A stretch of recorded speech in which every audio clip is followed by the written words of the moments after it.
Hello, ഇത് കണ്ടിട്ട് എങ്ങനെയുണ്ട്? അടിപൊളിയല്ലേ? എനിക്ക് ഭയങ്കരമായിട്ട് ഇഷ്ടപ്പെട്ടു. ഒരു ക്യൂട്ട് ആൻഡ് എസ്തറ്റിക് വോൾ ഡെക്കോറായിട്ടൊക്കെ നമുക്ക് യൂസ് ചെയ്യാം. അത് നമ്മൾ ഉണ്ടാക്കിയെടുക്കുന്നത് പിസ്താഷ്യൽ ഉപയോഗിച്ചിട്ടാണ്. അപ്പോൾ പിസ്താഷ്യൽ ഇതുപോലെ എല്ലാം ഒന്ന് ജോയിൻ ചെയ്യുന്നുണ്ട്. എന്നിട്ട് ഞാൻ ഫെവിക്കോൾ വെച്ചിട്ടാണ് അതിങ്ങനെ ഒട്ടിക്കുന്നത്. ഗ്ലൂ ഗൺ ഉണ്ടെങ്കിൽ അതാണെങ്കിലും മതി. അപ്പോൾ ഞാൻ രാവിലെ വെച്ചിട്ട് വൈകിട്ടാണ് എടുക്കുന്നത്. നല്ലപോലെ ഉണങ്ങിയിട്ടാണ് എടുത്തിരുന്നത്. അത് കഴിഞ്ഞിട്ട് ഇതുപോലെ പിന്നെ ഞാൻ ഇതുപോലെ എല്ലാം ഒന്ന് ജോയിൻ ചെയ്ത് കൊടുക്കുന്നുണ്ട് ഒരു ഹാർട്ട് ഷേപ്പിൽ. അപ്പോൾ അതും ഇതുപോലെ രാത്രി വെച്ചിട്ട് പിന്നെ രാവിലെയാണ് എടുക്കുന്നത്. എന്നിട്ട് നന്നായിട്ട് ഉണങ്ങിയിട്ടുണ്ടായിരുന്നില്ല.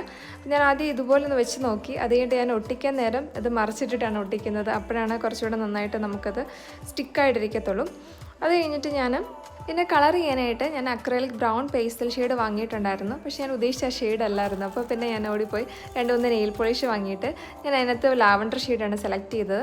അത് ആദ്യമേ ഒരു വൈറ്റ് കോട്ട് ഇതുപോലെ നെയിൽ പോളിഷിന് അടിച്ചിട്ട് അതിൻ്റെ പുറത്താണ് ഞാൻ അടിച്ച് കൊടുക്കുന്നത്. അത് കഴിഞ്ഞിട്ട് അവസാനം ഞാൻ ബീഡ്സും ഒരു റിബണോട് വെച്ചിട്ട് ആ ലുക്ക് ഒന്ന് കംപ്ലീറ്റ് ആക്കിയിട്ടുണ്ട്. അപ്പോൾ നിങ്ങൾക്ക് ഇഷ്ടപ്പെട്ടത് നിങ്ങൾ കമൻസിൽ പറയുക, ലൈക്ക് ചെയ്യുക, സബ്സ്ക്രൈബ് ചെയ്യുക. ബൈ.